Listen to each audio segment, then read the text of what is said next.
जैसा कि आपको थंबनेल से पता चल गया होगा कि सीजीएल मेरे बस की बात नहीं है।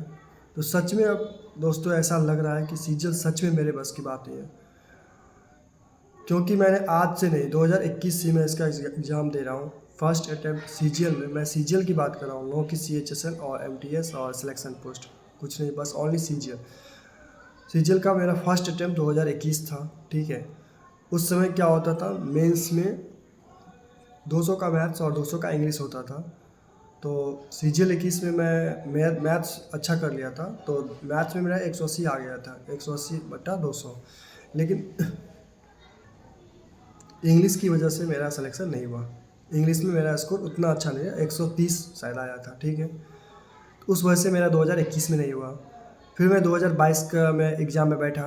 2022 में पैटर्न चेंज हो गया था, न्यू पैटर्न पे था। तो उसमें मैं मेंस में बात कर रहा हूँ, ठीक है। प्री तो हर बार हो जा रहा था, फाइनल लिस्ट में नाम नहीं आ रहा था। तो 2022 के मेंस में मैथ में मेरा 90 में 90 आया था, रीजनिंग भी ठीक ठाक स्कोर था। और मैं ओवरऑल स्कोर की बात करूँ तो 270 आया था, जो कि मेरा फाइनल सिलेक्शन जब रिजल्ट आया तो नहीं हुआ। उसके बाद मैंने 2023 भी दिया, क्योंकि 2022 और 2023 में ज़्यादा समय था नहीं, तो मैं 2023 भी दिया। 2023 में मेरा सेम हो गया, और रीजनिंग में बहुत सारा मैं गलती कर दिया, सिली मिस्टेक कर दिया, तो उस वजह से मेरा सिलेक्शन नहीं हुआ। सेक्शन ए में जो है ना, पार्ट वन में जैसे मैथ और रीजनिंग होता है, वही मेरा गड़बड़ा गया था। पार्ट टू तो अच्छा गया था, और जब आंसर किया तो मुझे पता चला जो रीजनिंग में इतना ज़्यादा गलती हो गया, जो मैं शॉक हो गया देख के रीजनिंग में। उसके बाद 2024 भी दिया। 2024 में और अच्छे तरीके से दिया, मतलब जितना हो सके उतना मैंने अपना 100% दिया। तो 2024 में मैंने ऑफिस से आके मैं लाइब्रेरी जाता था। उसके बाद मैं जब मेंस का एग्ज़ाम था, 18 या 19 जनवरी को था एग्ज़ाम, तो मैं ऑफिस से मैं छुट्टी भी लिया था, ईओएल भी लिया था मैंने, 12 दिन का लगभग, मुझे याद है। तो ताकि मैं मेंस में अच्छे से पढ़ सकूं, और फिर भी मतलब सिलेक्शन नहीं हुआ, ठीक है। 308 308 ही मेरा स्कोर आया था, जबकि कटअप 337 गया था। आप लोगों को पता ही होगा, बहुत ज़्यादा कटअप चला गया था। तो उस वजह से मेरा सिलेक्शन नहीं हुआ। बात आई 2025 की, तो फिर 2025 में वही सेम पैटर्न फॉलो हुआ, मेरा नहीं हुआ, ठीक है, बिकॉज ऑफ कंप्यूटर। अब बात 2026 की करेंगे, तो उसका तो पता नहीं आउटकम क्या होगा, लेकिन इस बार मैं अपना बेस्ट तो देते आ रहा हूँ, लेकिन इस बार द बेस्ट करूँगा, ठीक है, अच्छा और अच्छा करूँगा। तो क्योंकि ऐसा लगता है ना, आप कोई भी एग्ज़ाम निकालो, एसएससी का सीएचएसएल निकाल लो, एमटीएस निकालो, सिलेक्शन पोस्ट निकाल लो, तो जो एसएससी का स्टूडेंट है ना, उसको अगर सीजीएल नहीं निकलता है ना, तो सब कुछ क्या लगता है, सुना सुना लगता है। मतलब ऐसा लगता है जो कभी फील ही नहीं होता जो मैंने कोई एग्ज़ाम निकाला, ठीक है। तो कभी कभी मुझे वो फील होता है, भाई मैंने सीएचएसएल का भी निकाला हूँ, सिलेक्शन पोस्ट का भी निकाला हूँ, और भी एक दो एग्ज़ाम है वो मैं किया हूँ, लेकिन सीजीएल नहीं हुआ है ना। इस वजह से मुझे लगता है कभी कभी, यार मैंने सच में कोई एग्ज़ाम नहीं निकाला हूँ, ठीक है। क्योंकि एसएससी में बात करूँ तो सब सीजीएल को जानते हैं, सीएचएसएल को जानते भी नहीं है, ठीक है।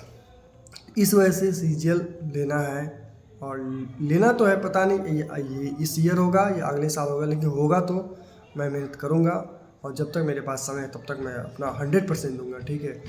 तो लेकिन कभी कभी होता है, जब लगातार सीजन में बैठो हो, नहीं हो रहा है, नहीं हो रहा है, नहीं हो रहा है, तो क्या होता है, अंदर से मन टूट जाता है, यार सच में इतना पढ़ने के बावजूद नहीं हो रहा है, तो अब दूसरे एग्ज़ाम की तरफ डाइवर्ट हो जाए, या कुछ और कर लें, ठीक है। दूसरा एग्ज़ाम जैसे बीपीएससी वगैरह हो गया, ठीक है, दूसरा एग्ज़ाम पीसीएस की तरफ डाइवर्ट हो जाओ। लेकिन उधर भी होता हूँ तो फिर इधर का याद आ जाता है, एसएससी का याद जाता है। एक बार सीजीएल में हो जाए, उसके बाद मैं कर लूँ, ठीक है। तो यही सब चीज़ें से मैं ना उधर जा पाता हूँ ना इधर आ पाता हूँ। तो मैं जब तक एसएससी सीजीएल मेरे प्रोफाइल में एक जॉब नहीं आ जाएगा, तब तक मैं भले ही ज्वाइन करूँ या ना करूँ, अलग बात है, लेकिन उसके बाद ही मैं कुछ एक्स्ट्रा करूँगा, इसके ऊपर लेवल का करूँगा, ठीक है। और देखता हूँ वो कब होता है लेकिन होगा तो ज़रूर, इतना तो मुझे पता है। जिसमें जिसमें कम वैकेंसी होता है, जैसे सीएचएसएल में कम वैकेंसी होता है, सिलेक्शन पोस्ट में इससे काफ़ी कम वैकेंसी होता है, और भी एक दो में एग्जाम दिया तो उसमें कम वैकेंसी था, 700 के आसपास था, उसमें हो गया मेरा, ठीक है, ज्वाइनिंग लेटर भी आ गया। लेकिन इसमें वैकेंसी ज़्यादा रहने के बावजूद नहीं होता है। मैंने कहाँ गलती किया, मतलब कुछ तो देखना पड़ेगा, कुछ तो चल रहा है मेरे लाइफ में, इसलिए नहीं हो रहा है। तो वो सारी चीज़ें देख के इस बार मैं अच्छे से कर रहा हूँ, ठीक है। और इस बार तो पैटर्न भी चेंज हो गया है, तो सेक्शनल टाइमिंग आ गया है। अभी तो नोटिफिकेशन नहीं आया है, लेकिन जैसे कि एसएससी ने सारे नोटिफिकेशन में बताया है, तो मान के चल रहे हैं जो एसएससी सीजीएल में भी इम्प्लीमेंट होगा, ठीक है, सेक्शनल टाइमिंग। तो देखता हूँ इस बार क्या होता है। बाकी आप लोगों का सपोर्ट और बना रहे तो मैं पक्का एसएससी सीजीएल में एक पोस्ट जरूर लूँगा, और देखता हूँ वो समय कब आता है। बाकी आप लोग का प्रिपरेशन कैसा चल रहा है आप लोग बताओ, और आप लोग का एसएससी सीजीएल 25 में सिलेक्शन हुआ कि नहीं हुआ आप लोग बताओ। और या सीजीएल के सिवा और भी बहुत सारे एग्जाम हुआ था, सीएचएसएल हुआ था, एमटीएस हुआ था। एमटीएस का तो रिजल्ट अभी भी नहीं आया, सीएचएसएल का भी नहीं आया रिजल्ट। बाकी रेलवे का शायद हुआ था 2024 वाला का फाइनल रिजल्ट आया है, तो वो सब में आप लोग को हुआ है तो बताना, ठीक है। और आप लोग का प्रिपरेशन कैसा चल रहा है एसएससी सीजीएल के रिगार्डिंग, जिसको सीजीएल देना है नहीं देना है, ठीक है। मैं तो अपना बता दिया, एसएससी सीजीएल का मैंने पूरा ये बता दिया, मतलब हिस्ट्री बता दिया 5 साल का, पिछले 5 साल में, ठीक है। थोड़ा बहुत बताया मैंने, बस मैंने बताया एग्ज़ाम दिया फेल हुआ, एग्ज़ाम दिया फेल हुआ, एग्ज़ाम दिया फेल हुआ, ठीक है। मैंने ये नहीं बताया कितना घंटा पढ़ा या नहीं पढ़ा, ठीक है। वो सब सारी चीज़ें नहीं बताया, मैं एग्जैक्ट पॉइंट टू पॉइंट बात किया, ठीक है। तो देखता हूँ इस बार सीजीएल 26 में पक्का मैं एक सीट लूँगा, और इस बार लेना ही है सीट, ऐसा ही मैं कर रहा हूँ, ठीक है। देखता हूँ वो कब होता है, पहले नोटिफिकेशन तो आने दो उसके बाद, ठीक है। Good bye and take care.